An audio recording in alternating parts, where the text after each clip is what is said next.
বাংলাদেশের পররাষ্ট্রনীতি অন্ততপক্ষে গত 15 বছরটা, এর আগেরটা নিয়ে আমাদের সমালোচনা প্রায় একরকম আমরা করতে হবে। তবে 15 বছরের বিশেষ পররাষ্ট্রনীতিটা ছিল মূলত গদি রক্ষার নীতি। এখানে কোনো পররাষ্ট্রনীতি, দেশের স্বার্থ এই বিষয়টা ছিল না। সম্পূর্ণ অর্থে একটা সরকার তার গদি রক্ষার জন্য সে বিদেশ নীতি সাজাচ্ছে, তার প্রয়োজনীয় প্রভু খুঁজছে ইত্যাদি, যার ফলে আমাদের দেশের স্বার্থ এবং নিরাপত্তা নানাভাবে বিঘ্নিত হয়েছে। সেটা আপনি ওই যে পার্বত্য চট্টগ্রামে বলেন, অন্যান্য ক্ষেত্রে বলেন, আমরা যদি নানান বিষয়গুলো দেখি, কানেক্টিভিটির নামে অন্যান্য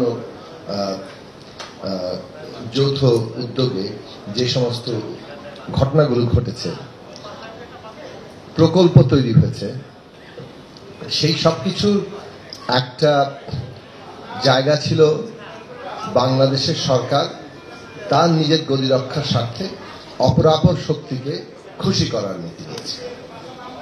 তার মধ্যে ভারত প্রধান জায়গায় এসে দাঁড়িয়েছিল, সেটা আমরা সকলে জানি।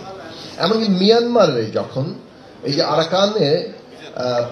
আরাকান বাহিনী যখন আরাকান আর্মি যখন তাদের মোটামুটি ভাবে একটা বেশ অগ্রযাত্রা দেখাচ্ছে, এখন তো প্রায় তারা নিয়ন্ত্রণ নিয়ে নিয়েছে, সেই সময়ও বাংলাদেশের দিক থেকে আলোচনাটা ছিল যে রোহিঙ্গা প্রশ্ন নিয়ে আমরা আসলে মিয়ানমার সরকারের পাশাপাশি আরাকানের যে আর্মি, যারা ক্রমাগত প্রায় আরাকান বিজয় করার দিকে অগ্রসর হচ্ছে, তাদের সাথে কোনো যোগাযোগ স্থাপন করা হবে কিনা, সেটা বাংলাদেশের জন্য অত্যন্ত গুরুত্বপূর্ণ প্রশ্ন ছিল।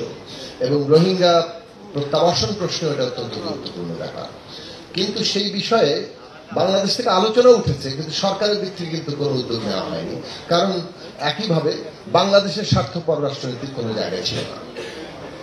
সুতরাং বাংলাদেশের একটা এমন পররাষ্ট্রনীতি দরকার যেটা বাংলাদেশের স্বার্থ রক্ষা করে এবং বাংলাদেশের স্বার্থের ভিত্তিতেই তার নিরাপত্তাটা আসলে নানাভাবে তার কৌশলটা নির্ধারিত হয়। এখন স্বাধীনতা আমরা অর্জন করতে পারি, কিন্তু সার্বভৌমত্বের প্রশ্নটা একটা জনগণের সার্বভৌমত্বের প্রশ্ন। রাষ্ট্রের সার্বভৌমত্ব কিন্তু অপর রাষ্ট্রের নিরিখে। কাজেই আমরা যখন জনগণ একটা রাষ্ট্রে তার সার্বভৌমত্ব প্রয়োগ করতে পারে, তখনই কেবলমাত্র সেই রাষ্ট্র আসলে অপর রাষ্ট্রের সাথে সম্পর্কে গিয়ে তার সামষ্টিক স্বার্থটাকে হাজির করে। না হলে এরকম একটা গোষ্ঠী গদি রক্ষার জন্য তার স্বার্থকে রাষ্ট্রীয় স্বার্থ বলে চালিয়ে দিতে পারে। আমরা এতদিনকার এই ফ্যাসিবাদী ব্যবস্থায় দেখেছি যে একটা দল ক্ষমতায় আছে, মোটামুটি ভাবে তার মিত্রদের বাইরে সকল বিরোধী দলকে তারা রাজনৈতিক ব্যবস্থার বাইরে ছুড়ে দিয়েছেন, নিজেরা একা একা খেলেছেন। এইরকম একটি বিভাজিত রাজনৈতিক ব্যবস্থা কোন দেশের সার্বভৌমত্ব রক্ষার গ্যারান্টি দিতে পারে না। আমাদের একেবারেই চলমান ইতিহাসে বেশ কয়েকটি দেশের দিকে তাকালে আমরা দেখতে পাচ্ছি, সম্প্রতি সিরিয়াতেও আমরা সেই জায়গাগুলো দেখলাম।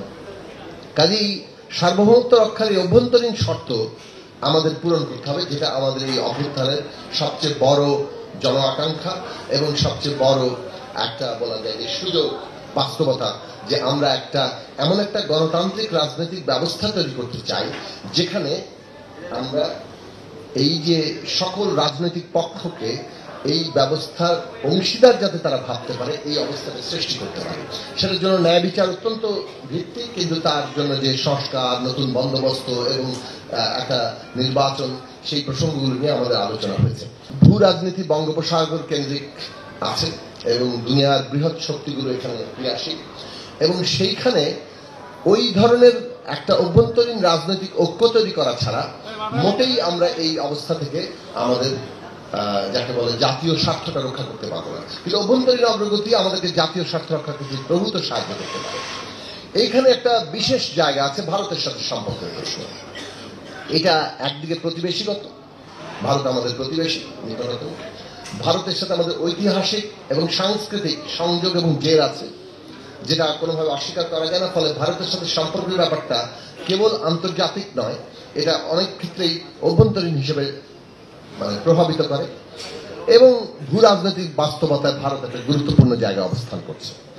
এইরকম একটি জায়গাতে বাংলাদেশের যে রাজনৈতিক ঐক্য দরকার নিজের সার্বভৌম অবস্থান থেকে সম্পর্ক নির্ধারণের ক্ষেত্রে, সেইটার জন্য কাঠামোগত প্রাতিষ্ঠানিক সক্ষমতা আমরা আসলে তৈরিতে কখনোই মনোযোগ দিইনি ওইরকম গদি রক্ষার পররাষ্ট্রনীতির কারণে।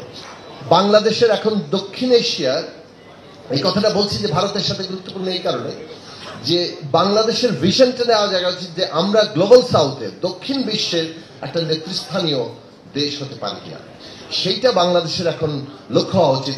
দক্ষিণ এশিয়ায় আমাদের এতদিনকার লক্ষ্য যেভাবে আটকে ছিল সেটা চাইতে বরং গ্লোবাল সাউথে দক্ষিণ বিশ্বে আমরা একটা নেতৃস্থানীয় দেশ হওয়ার জায়গাতে যদি আমরা যেতে চাই, সেক্ষেত্রে দক্ষিণ এশিয়ায় আমাদের যে যাকে বলে মীমাংসা, আমাদের অনুকূলে মীমাংসা, সে অনুকূলে মীমাংসার সক্ষমতা অর্জন করতে হবে। এবং সেটার পূর্বশর্ত আমি আবারও গুরুত্ব দিব জাতীয় এমন একটা গণতান্ত্রিক রাজনৈতিক ব্যবস্থা যেটা আমাদের সকলকে ওই রাজনৈতিক ব্যবস্থার মধ্যে অংশীদারিত্ব বজায় রাখতে সাহায্য করে, এবং সেটাই কেবলমাত্র ওই জাতীয় ঐক্য তৈরি করতে পারবে যেটা আমাদের গদি রক্ষার পররাষ্ট্রনীতি থেকে বের করে নিয়ে এসে বাংলাদেশের জাতীয় স্বার্থ নিরাপত্তার ভিত্তিতে আমাদের বিদেশ নীতি তৈরি করতে সাহায্য করবে।